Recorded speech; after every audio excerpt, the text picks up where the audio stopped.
Stephen Dudley, though, I mean, is it concerning that the only weapon that the Guatemalan, or the main weapon apparently that the Guatemalan government is using against the drug traffickers is the Kabylas, given the nature of this force and its history? Well, it is disturbing that they're bringing in the army.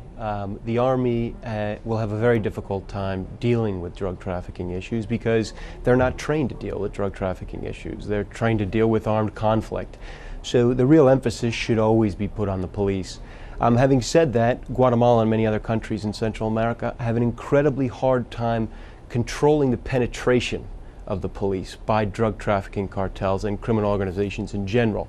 So they've had to fall back, if you will, on the military to try and control as best they can the rise of these criminal organizations. But of course we do have an example now of where that's been tried before, which is Mexico, of course. Partly, and that's partly one of the explaining factors for the explosion of violence now in Central America. Aren't there alarm bells that should be ringing when you put in elite, ruthless killing machines, as they call themselves, these paramilitary groups, into these civilian contexts? Don't we simply see both a rise in human rights abuses and so forth, but perhaps also greater infiltration of the drug cartels in those killing machines? Absolutely. The trend and the history of this is very clear. When you put security forces close to situations in which criminal organizations operate, they become infiltrated. So you have to create safeguards along the way.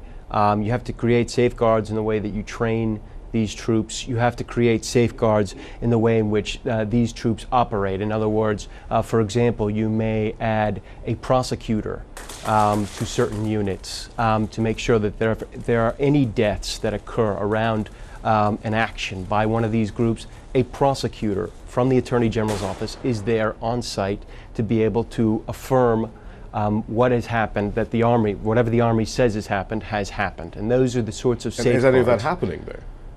No, not so far. This is something that other countries in the region, such as Colombia, came to the realization of after several years, that they needed to sort of create these safeguards, which didn't, not only had to do with putting people from the Attorney General's office there, but also training them in human rights, training them in the notion of what are the civilians' rights, and then you also have a sort of flip side of that, which is the civilian population also has to understand what their rights are, given these sort of changes in security. So this sounds terrifying. I mean, of course, we should always sort of remember the Zetas drug cartel themselves were former paramilitary elite troops, were they not? Well, several were. I mean, the core of that particular drug trafficking cartel were former members of special forces in Mexico.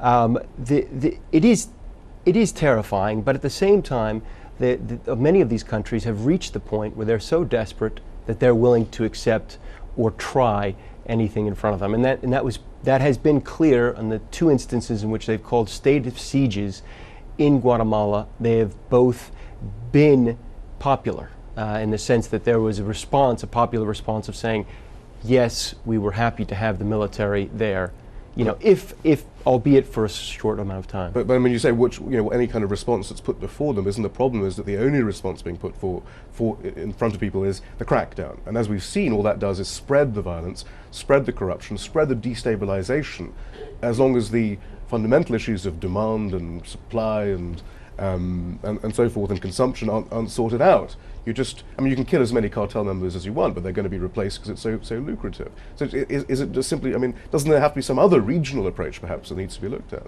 Absolutely. There has to be a regional approach, there has to be a local approach, and as I said at the beginning, the main idea has to be to reinforce the local police forces. That is always going to have to be your front line.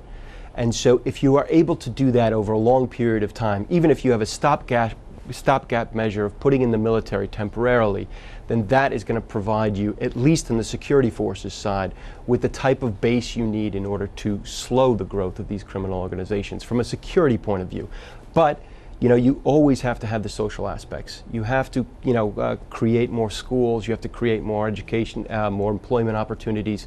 All of these things have to run parallel, and that's the real challenge that Central America is finding itself in. How do you run all these things parallel? They don't have the resources.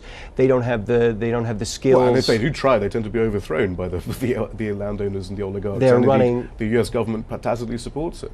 Well, they're running into incredibly difficult political situations with multiple political parties and unstable political situations. Political coalitions that are not necessarily that have no general allegiances or long-term allegiances. So there is a number of things that are happening concurrently that make the region, Central America, ripe for the opportunity for these criminal organizations to rise and thrive.